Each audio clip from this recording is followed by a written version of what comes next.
وہ ہر چیز پروجیکٹ ہو کے آخرکار پالیٹکس میں ہی آتی ہے. گھوڑے پہ سوار ہو کے آئے تھے لیکن آخرکار وہ ریفارمز کی طرف آئے. انہوں نے فیوڈل سوسائٹی کو چیلنج کیا. غریب جو ہے وہ اس ملک کے اندر اسٹیک ہولڈر ہونا چاہیے. ریفارمز کے اندر لپٹا ہوا ایکچولی انقلاب تھا.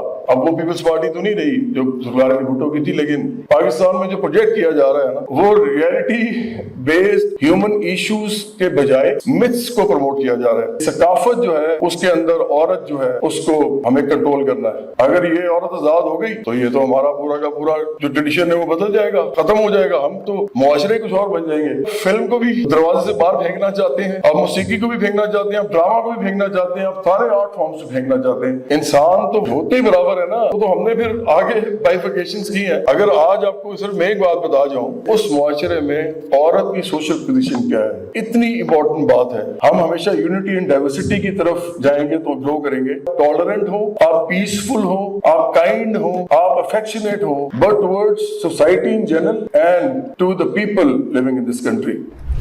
اور آپ یاد رکھیں کہ ابراہم لنکن ایک انقلاب سے ہی اتنا بڑا آدمی بنا تھا جس کو سول وار کہتے ہیں. سول وار جو تھی نارتھ اور ساؤتھ کی آپس کی لڑائی تھی، اور یہ اکنامک بنیادوں پہ تھی.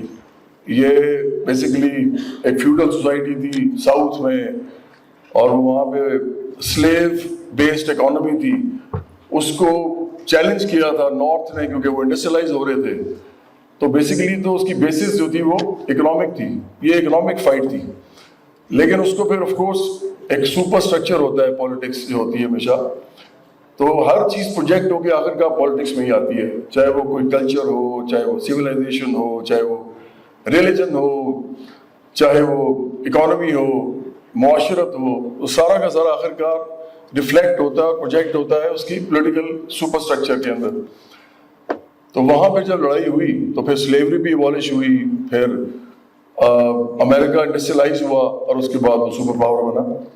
تو اس لیے یہ بڑی امپورٹنٹ بات ہے یہاں پہ کرنی کہ وہ جو سارا معاملہ تھا وہ ایک انقلاب تھا، وہ چھوٹی چیز نہیں تھی. ہم کروڑوں لوگوں کی ایمانسپیشن کی بات کر رہے ہیں اس وقت.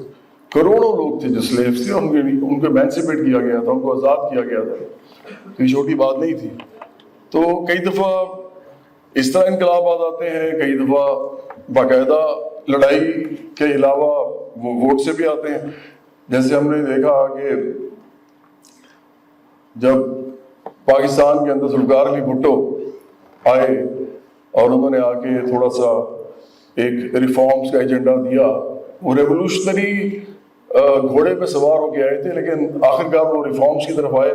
انہوں نے پورا نہیں پلٹا سوسائٹی کو، لیکن انہوں نے ریفارمز بڑے اعلیٰ کیے. انہوں نے لینڈ ریفارمز کیے سب سے پہلے. تو انہوں نے فیوڈل سوسائٹی کو چیلنج کیا. انہوں نے کوشش کی کہ وہ یہ کر سکیں، ان کو نہ کرنے دیا گیا. اس کے پیچھے اور فورسز تھیں، آپ اگر ہسٹری پڑھیں تو آپ کو پتہ چلے گا.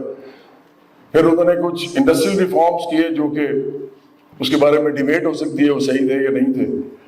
اور اس کے ساتھ ساتھ انہوں نے غریب کو آواز دی. پہلی دفعہ انہوں نے کہا کہ غریب جو ہے وہ اس ملک کے اندر اسٹیک ہولڈر ہونا چاہیے پاور پالیٹکس کے اندر.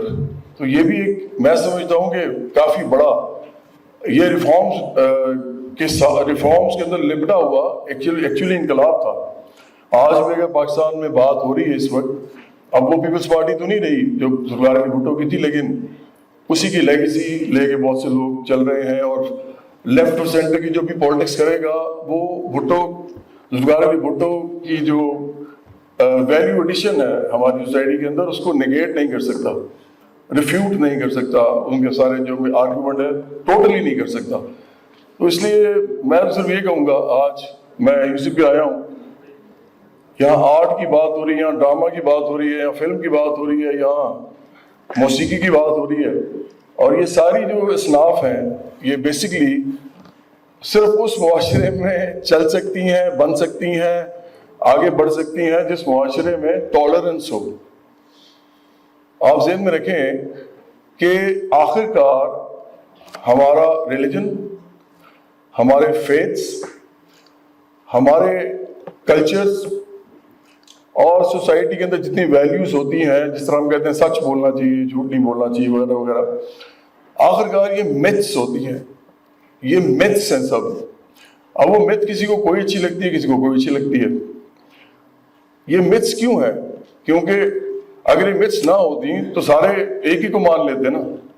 آپ نے ایک آئیڈیا لوگوں کو دینا ہوتا ہے کہ یہ اس طرح ہے, آپ نے سٹوری بنانی ہوتی ہے, آپ سٹوری سناتے ہیں لوگوں کو, وہ سٹوری کچھ لوگ بائی کر لیتے ہیں اور پھر وہ سیکشنز بنتے ہیں سوسائٹی کے, اور جتنے لارج سیکشنز ہوں گے ایک سٹوری کو ماننے والے, اتنا ہی وہ جو گروپ ہے وہ اسٹرانگ ہوگا.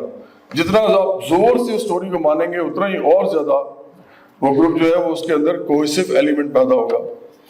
تو ہم پاکستان میں یہ دیکھتے ہیں کہ کچھ عرصے سے پاکستان میں جو پروجیکٹ کیا جا رہا ہے نا, وہ ریئلٹی بیسڈ ہیومن ایشوز کے بجائے متس کو پروموٹ کیا جا رہا ہے.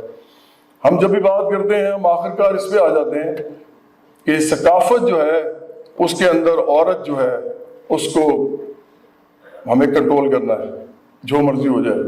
اگر یہ عورت آزاد ہو گئی تو یہ تو ہمارا پورا کا پورا جو ٹریڈیشن ہے وہ بدل جائے گا, ختم ہو جائے گا, ہم تو معاشرے کچھ اور بن جائیں گے. تو آپ کو پتا ہے اس کا مطلب کیا ہے؟ اس کا مطلب ہے کہ آپ فلم کو بھی دروازے سے باہر پھینکنا چاہتے ہیں, آپ موسیقی کو بھی پھینکنا چاہتے ہیں, آپ ڈرامہ کو بھی پھینکنا چاہتے ہیں, آپ سارے آرٹ فارمس کو پھینکنا چاہتے ہیں, کیونکہ عورت تو ہر ایک جگہ موجود ہے, اور عورت جس رول میں بھی سوسائٹی میں موجود ہے اسی کو ہم آخرکار کہیں نہ کہیں کینوس پہ ان سب آرٹ فارمس کے تھرو دکھائیں گے. اور پھر یہ جو جتنی بھی عورتیں اس وقت میں دیکھ رہا ہوں, مثال کے طور پہ کوئی حجاب میں ہے, کوئی شلوار قمیض میں ہے, کوئی جینس کے اندر ہے, کوئی وہ جو کیا اسے کہتے ہیں آپ ٹراؤزرس کے اندر ہے, وہ ساری عورتیں اپنے آپ کو بڑی معزز اور بڑی انٹیلیجنٹ اور میرا خیال ہے کہ وہ ہوں گی بھی, لیکن وہ بڑے سمجھتے ہیں کہ ہمارے طرف وائٹیلٹی ہے ہمیں. جی میں وہی تو کہہ رہا ہوں, انسان تو ہوتے ہی برابر ہے نا, وہ تو ہم نے پھر آگے بائیفیکیشنز کی ہیں, اصل میں سارے انسان برابر ہیں. تو میں کہنا یہ چاہ رہا ہوں کہ اگر آج آپ کو صرف میں ایک بات بتا جاؤں کہ ہیومن ہسٹری میں جب بھی آپ نے کسی معاشرے کو گیج کرنا ہے نا کہ اس کے اندر پروگریس کرنے کی کتنی قوت ہے, پروگریس کرنے کی کتنی قوت ہے, آگے جانے کی, تو آپ کو پتا ہے اس کا انڈیکیٹر کیا ہے؟ اس کا انڈیکیٹر یہ ہے کہ اس معاشرے میں عورت کی سوشل پوزیشن کیا ہے. اتنی امپورٹنٹ بات ہے.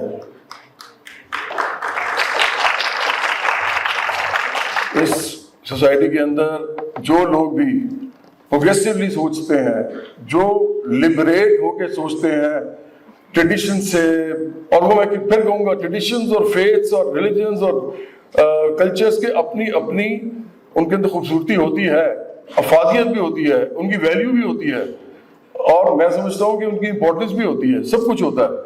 لیکن آپ کسی ایک ان میں سے لے کے اس کو چوز کر کے باقی سب کو نگیٹ کر دیں, یہ میرا خیال ہے انسانی ہسٹری کے اندر, انسانی زندگی کے اندر سب سے بدصورت چیز ہوتی ہے.